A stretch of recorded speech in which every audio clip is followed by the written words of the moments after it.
introduce you real quick. All right, good afternoon and welcome to the 2025 SEC Baseball Tournament Game 13 postgame press conference. We're joined by the Tennessee Volunteers, represented by head coach Tony Vitello, center fielder Hunter Ensley. In a moment, Coach will give an opening statement. Then we'll take questions for Hunter only, please. Lorna and Olivia have wireless microphones. Please raise your hand and wait to be called on before asking a question. Coach, if you can give us an opening statement. Yeah, poor effort. Not what everybody woke up early for, but also hats off to Vanderbilt. They outplayed us today. A lot of things piled up for us. Again, maybe bad itinerary by me leading into the game, but the guys were energetic going in. The theme early was some ground balls, including the bunt, getting past our guys. We maybe could have been quicker or make a better pitch, but again, Vanderbilt did what they needed to do offensively. We had a couple innings, where we could have done something but did not. Just overall needed to be better in every area. If you can raise your hand and ask Hunter questions, start on the front row on the right. Hunter, Tony's talked to us the last few weeks about feeling like the process for this team has been pretty good and maybe just the results haven't followed. Obviously not the result y'all wanted today, but the last 2 days, do you feel like that was kind of just seeing the process lead into good results? Yeah, I thought it was a productive week. Just to be honest with you, I know today was pretty bad. Feel bad for the fans who made the drive down. But yeah, I thought, we could take a lot of good stuff from this weekend and, it'd be good to get off our feet for a couple days and get ready for this weekend. Next for Hunter on the right, third row. Tristan, WTK. What do you take away from this weekend? And besides the loss, what do you take away from your other two games? Yeah, I thought we looked good against Bama on, I think it was Wednesday, and then the fight, against Texas 2 days ago was good for the team. I just thought we showed more fight than we have, the few weekends prior. So definitely gonna, carry that forward with us. On the first row on the left. Ben McKee, 24/7. Hunter, you said it was a productive week. What makes you think and feel that it was a productive week? Yeah, you saw a bunch of guys get back on the mound, and I think Arvidsson looked great this weekend. The first two games, we were swinging it well. Execution was a lot better the first two games. Obviously, it's tough to say that right after this game, but, we won 2 out of 3. So, for a weekend, that's usually, it's a productive week. Third row on the right, first seat. Trevor McGee, the Daily Beacon, over here. Hunter, what made Bowker's pitches so deceiving that first time around, specifically with so much swing and miss stuff? Bowker's the first guy, correct? Yeah, he's got good stuff. He's, 92, 94, a lot of ride and run on his fastball, with a cutter and a slider and a changeup to go with it. He works ahead in the count and locates all 4 pitches, and, he's tough to hit. On the left side, second row. Hunter, Matt Townley from World Baseball Network. Similar to that question also with Bowker's mechanics, how do you feel like you guys need to make adjustments next week heading into the regionals? We'll kind of just see where we go from there. I'm not sure we'll see Bowker again next weekend, but, if there's a guy similar to that, maybe work above the ball a little bit better and, try and get it done earlier in the count. First row on the left. Hunter, seems like y'all are in good position to host next weekend. What would that mean to you to be able to play a couple more games at Lindsey Nelson? Yeah, it'd be awesome. Obviously love playing in that stadium, but, just to be honest with you, it doesn't really matter to me whether we're home or away. Just looking forward to competing a few more times. All right, last one for Hunter in the center of the room.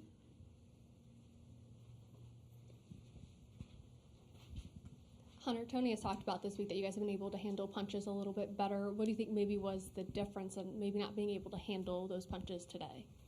Yeah, maybe they landed a few too many of them. Couldn't really get things going offensively, and then seems like stuff kind of just fell apart a little bit, through the first 7 innings. They played really well, executed a lot, and, kind of just hitting them where we weren't. But moving forward, I think we just got to be able to scratch a few runs there, through the second or third inning and get back into it. All right, Hunter, congratulations on your play this week. Good luck the rest of the Thank week. you. All right, questions for Coach, please raise your hand.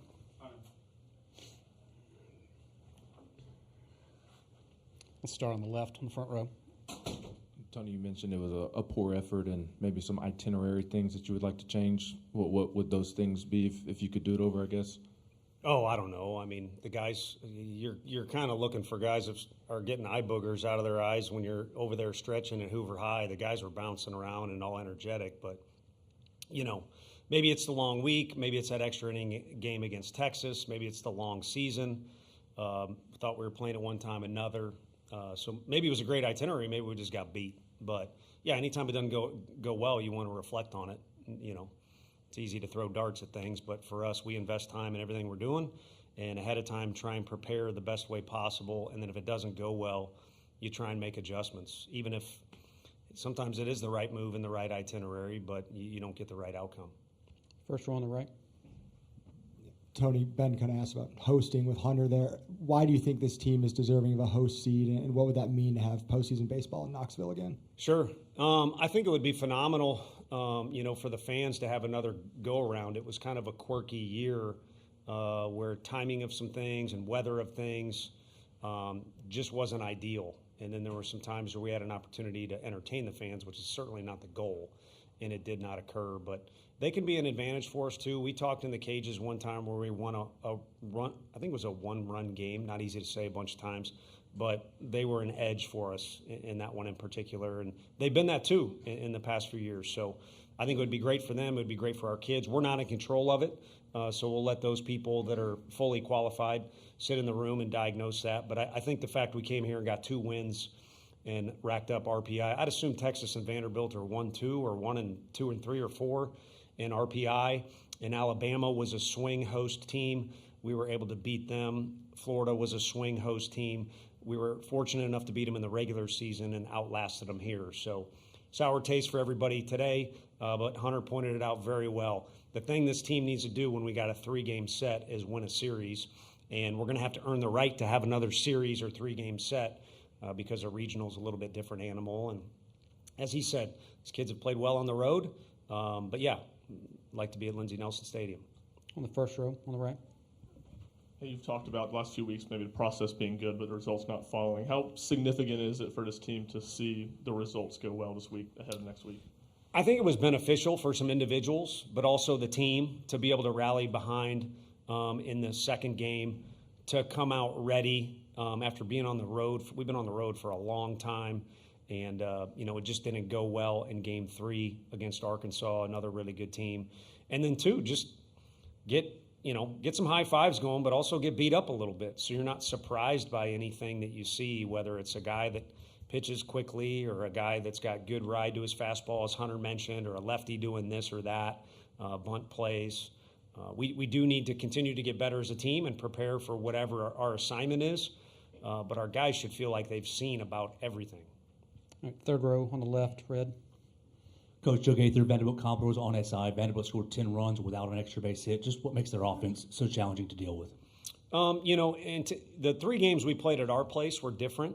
I think, today, again, it was ground balls past us, but Rigdon, slaughtered a ball up the middle, and then after that they were able to accumulate some low-line drives. It's a ballpark where, as Gavin can attest to, again today, he slaughtered that ball even more so, and it got caught. So probably low-line drives and ground balls are going to benefit you, and they adjusted well and did that. So, but they're kind of like every lineup in the SEC. You got a guy in there that you wish didn't exist, like Nelson. You got a great athlete like Rustin, and then everybody kind of did their job. And our guys got off to a good start, just swing and miss pitcher, and needed to do better in that situation. On the right side, third row. Tony, Tristan Thornhill, WTK's Rock Solid Sports. You mentioned earlier in the year against Vandy when they were running on all over you that pitchers needed to make some adjustments. A little bit better today, holding guys on and being able to gun some people out, but they were still running on you. What have you seen from your pitchers and maybe Cannon being able to get some guys out on the base path? Yeah, in their defense, I thought at Arkansas it was much improved and it carried over. I don't know what the numbers say, but the last 3 days it was good. I mean, did they steal after Rustin got the first inning?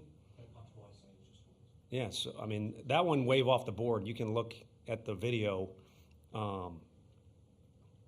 It rained before the game, so not that had anything to do with the outcome, but it was a little tough going there in the first inning for Cannon. On the left side, third row.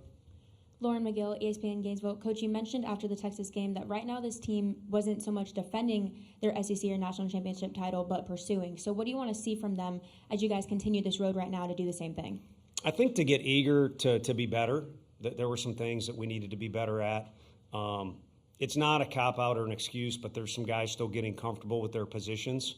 And when you get in these high-intensity games where a guy does this early in the count, but this with 2 strikes and guys are moving around, the more reps you get, the more comfortable you get at going to your right and doing this or communicating in this particular situation. So we need to review the areas that maybe we have been poor at more than once and cannot allow that to happen again, but just continue to make steady progress. And if you're fortunate enough, you tally up some more games and there'll be an opportunity to continue to do those things to get better. On the first row on the left. Tony, what are you seeing out of Teagan right now, and what adjustments would you like to see him make before next weekend? Yeah, I think I might have said it to, I said it at some point and then was on the radio yesterday and they said what's something to look for, and it was exactly what showed up today is lack of conviction to off-speed pitches. And it's a dynamic fastball. It was one that was, huge for him in high school ball and had him as a high draft candidate. Fortunately, he came to school. I'm certain he's not afraid to compete, but at the same time, if he were to review today's game, there were a lot of pitches that were not thrown with conviction, majority of them being off-speed pitches.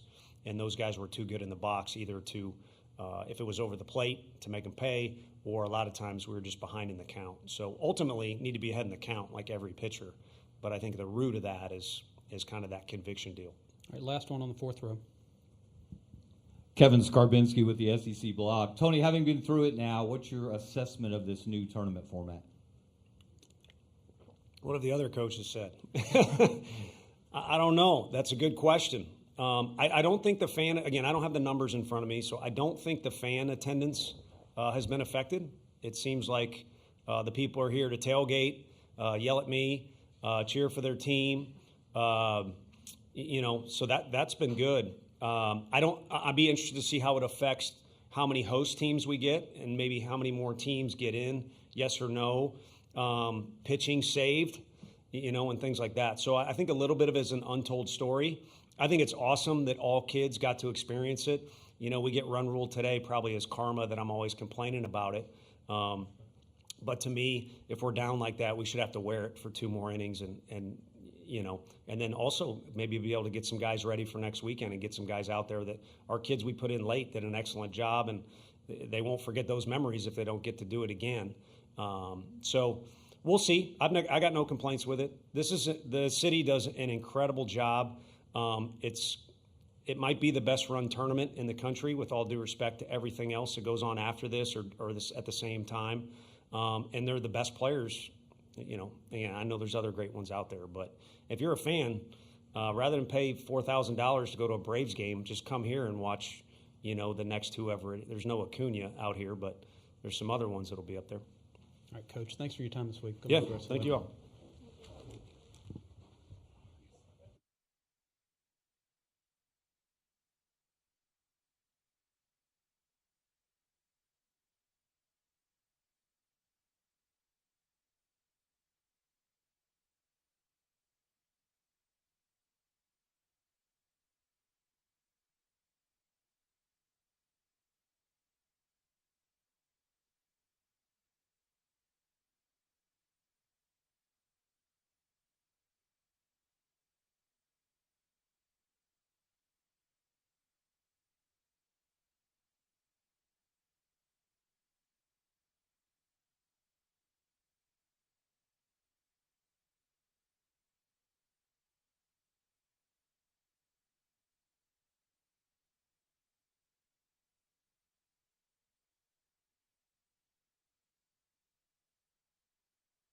You're good? Yeah.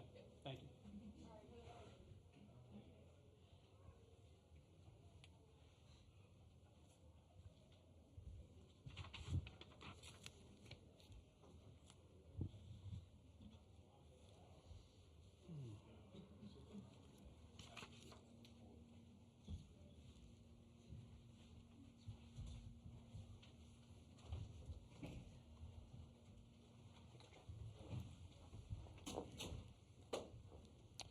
All right, welcome back to the 2025 SEC Baseball Tournament Game 13 postgame press conference. Joined by the Vanderbilt Commodores, represented by head coach Tim Corbin, along with pitcher Cody Bowker, first baseman Riley Nelson. In a moment, Coach will give an opening statement, then we'll take questions directed to players only, please. Please wait for the microphone to be passed and identify yourself when asking a question. Coach? Yep. Well, we played well. Obviously, it was pretty complete in terms of pitching, defense, and offense. Hit the ball back up the middle on a day where the field was going to play large. Cody obviously got us off to a good start. Once he got back, the first two hitters, I think he really settled in. His fastball was crisp. Looked like it was spinning well, at least from our vantage point. And it was a good attack on the hitters. Connor certainly came in, gave us 3 good innings as well. Played good outfield defense. But we were just able to get on base and move and play a good game, take care of the baseball. If you have a question for the players, let's start on the left. Cody, Joe Gaither, Vanderbilt Commodores on SI. You opened up with 2 walks and then, 6 straight strikeouts. Can you just talk us through that first inning and then just your mindset the rest of the way? Yeah, I mean, to be honest, I was trying to be too perfect, right? Like, I wanted to be perfect. I wanted to just do everything I possibly could. And my mindset flipped when Barzy came out to me. I was like, wait a second, like, I'm doing it for all the guys behind me, and, like, I don't have to be perfect. Like, I have an amazing defense behind me. I'm going to let them work. And they just happened to be strikeouts, but my mindset flipped to just attacking guys and letting the defense work. On the right side, second row. Graham Bacco, Vanderbilt Commodores on SI. For either one of you guys, Riley or Cody, how satisfying is it to defeat your in-state rival in a run rule in a SEC tournament game? It's awesome. It's obvious. I mean, we don't like those guys. They don't like us. I mean, I think it's the best rivalry in college baseball right now. If you're a young kid getting recruited by both these schools, I think you know which school you should choose. So, on the left side, second row. Cody, Matt Talbot from World Baseball Network. What's it like to have a guy like Colin behind the plate and just how he's helped the pitching staff since the fall? We're all just comfortable with each other. I mean, no matter who's behind the plate, we're comfortable, right? No matter who's playing first base, second base, whatever. Like, I'm comfortable pitching, and I'm comfortable that they're going to make plays behind me, and especially even Brody today. Brody and Colin got together and made that awesome play at home plate. So that stuff is just, it's so calming to have something like that behind you. On the right side. Riley, with Rustin leading it off, just what kind of presence is he for the rest of the lineup, like with the type of at-bats he puts together every time? I mean, it's unreal. He's a special kid. I mean, if he gets on, he's stealing second or third. And, I mean, if he gets on, like, to lead off the game, we're for sure scoring. So, I mean, he's awesome having him at the leadoff spot. He works accounts great. For him being a young kid to run the bases like he does, it's pretty special to see. It's awesome to have him at the leadoff spot. All right, in the center of the room, third row. Riley, $100 ESPN Gainesville. You guys scored 10 runs off 13 singles. What was that? What does that say about this offense? And have you ever been a part of something like that? For sure. We don't try to do too much at the plate. We try to stick to our approach using the whole field, and we pride ourselves on not trying to swing for the fences, because especially at this park and parks going forward, I mean, that's not going to work. So that's kind of what we stuck to, and yeah. On the left side, third row. Laura McGill, ESPN Gainesville. Obviously, such a great game today. What was the difference in the mindset and the energy today compared to yesterday that you want to transfer over to the championship tomorrow? I mean, I think we're just going one game at a time. Like, every game we're bringing energy into the dugout, whether it's, we had to wake up at 6 o'clock this morning, and we just brought the energy no matter what. So I think that's what we're looking to do going into both offensively and defensively, is just keep the energy high, keep having fun, and it's been a blast, so. Our second row on the right. Riley, the results have been better recently than they were at the beginning of the year. Do you guys feel like everything's clicking at this point?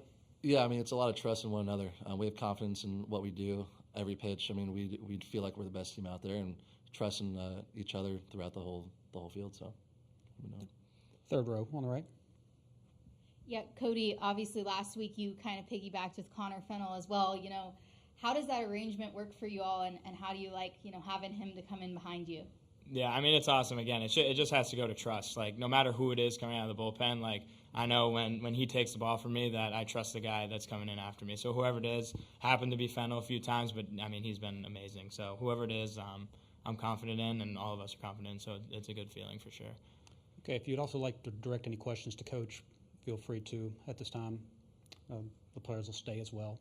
Anybody has a question for Coach, please raise your hand. Staying on the right.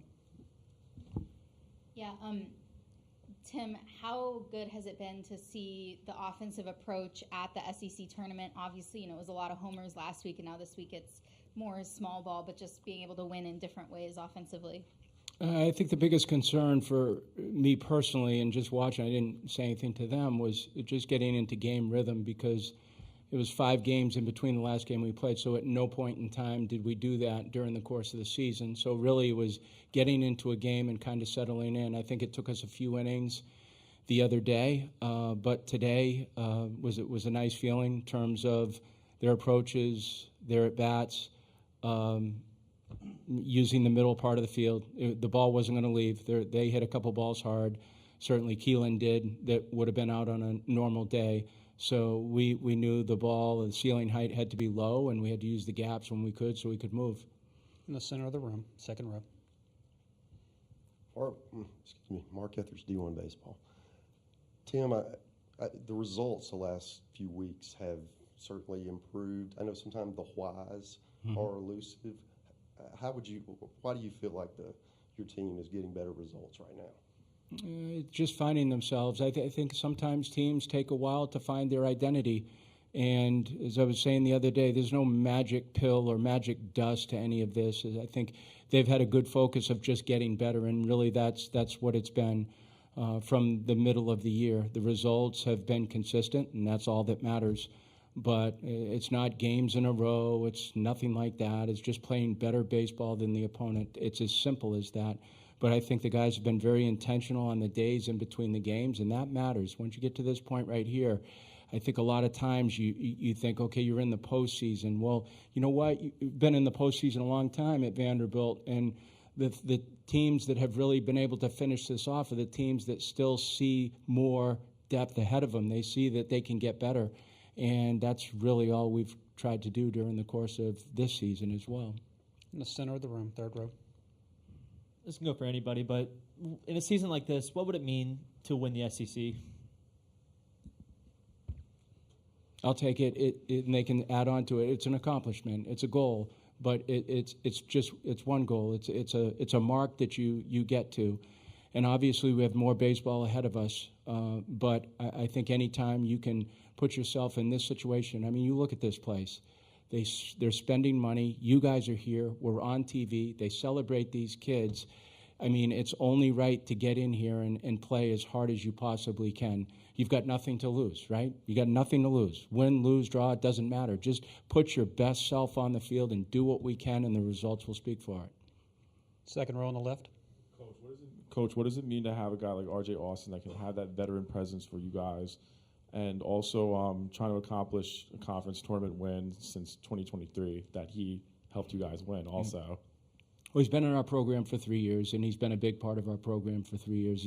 It's pretty obvious to me that the kid loves to compete. He's very settled in. We get to spend some time with those guys in the locker room, which I never get to do, and it's kind of a unique feeling to be in there with your boys and just watch them. But whether it's Riley or Bowker, they all get themselves ready, but they're very to themselves before they get into a game. But RJ is very deliberate about what he does. The thing I like about him most is he's been able to contain his emotions in a better way this year internally. You see that he's the first guy out of the dugout chest bumping someone who hits a home run, and that's been in his worst moments too. It's not like, okay, I didn't get a hit, so I'm not going to celebrate in the same area. He's always the first. So he plays for one reason, to win, and he plays for his team, and I love that about him. Second row on the right side. Grant Bacco, Vanderbilt Commodores on SI. Coach, can you talk about your decision to bring in Fennell today, and as a result of that, who's going to be the starter tomorrow? Yeah, we brought in Fennell because they've been piggybacking together. We knew that, next week, and we weren't playing next week, but we knew that, Fennell needed some time. The score didn't matter. At the point that he came in, it was 7-0. That's a dangerous team on the other side. We know that. We understand that. So it was just about winning a ball game. We felt like Cody had reached his spot. Fennell was going to come in at that point. The fact that the game went 7 was fine for Vanderbilt, but at the same time, we're looking at 9 innings that we have to cover. So we're looking beyond Fennel as well. Third row on the left. For a coach or Cody, this pitching staff has only allowed 6 hits this entire tournament so far in these 2 games. What has been working so well for these guys? For me, yeah, strikes for the most part. We did give away some free bases the other night, but I just think the ability to get the big strikeout. I mean, the strikeouts have been a big deal for our pitching staff over the course of the year, but certainly in this tournament as well. I think we've played pretty good defense behind our pitchers as well. Rose the other day, Bars the other day as catchers, and then the outfield defense has been a little bit tricky, and always is here because you got to cover a lot of ground. But the wind blowing in today made it difficult in left field, I think, for the outfielders. But it's just that. It's just getting the ball to the plate, getting the big outs, and playing good defense. Fourth row toward the back. Kevin Skarbinski, the SEC blog. Tim, you mentioned the strikeouts. How extraordinary is it, though, against those lineups, 28 punch-outs in 2 games? Yes. I mean, don't take that for granted. You got 2 teams that, the one we played today, I feel like they're Omaha team, from a pitching standpoint and a hitting team as well. They had to come through the back end of this tournament, which is very difficult to do. It's a lot of games. It's a lot of baseball. But, yeah, as far as an offense that we faced yesterday or the day before yesterday and today, yeah, they're good offenses. Not necessarily looking at strikeouts as being a deal, but it became a deal just because of how the pitchers were throwing. The last one on the right. Coach, you've spoken a lot about identity over the last few weeks. How much confidence does it give a team when they find that? And do you see that in this team? And I guess players can chip into if you want at the end. Yeah, it's easy to say this after a win, but I think the biggest piece of the team is and Riley mentioned it, and I think it's important, it's trust. And trust is not easy to come by. But when you have guys that are reliant on one another, it's like, okay, I didn't pick him up, but I know he's going to pick him up. But really believe that. That's a difference maker. And I think the team has really, really grown together. I think as a parent, you always hope your kids grow together. And as a coach, you always hope that that's the case during the course of the season. There's no better feeling than giving them the keys to the car and letting them drive, knowing that they'll drive safely, but aggressively enough to where they'll get to their destination. And that's all I care about. I think it's kind of piggy off that. I mean, we all love each other, like genuinely love each other. I mean, we do anything for each other. I mean, throughout the players and coaching staff, like I love Cody, I love Corbs. I mean, I think that's also a reason why we've gotten to where we're at right now. All right, gentlemen, congratulations on your play today. We'll see you again tomorrow. Thank you.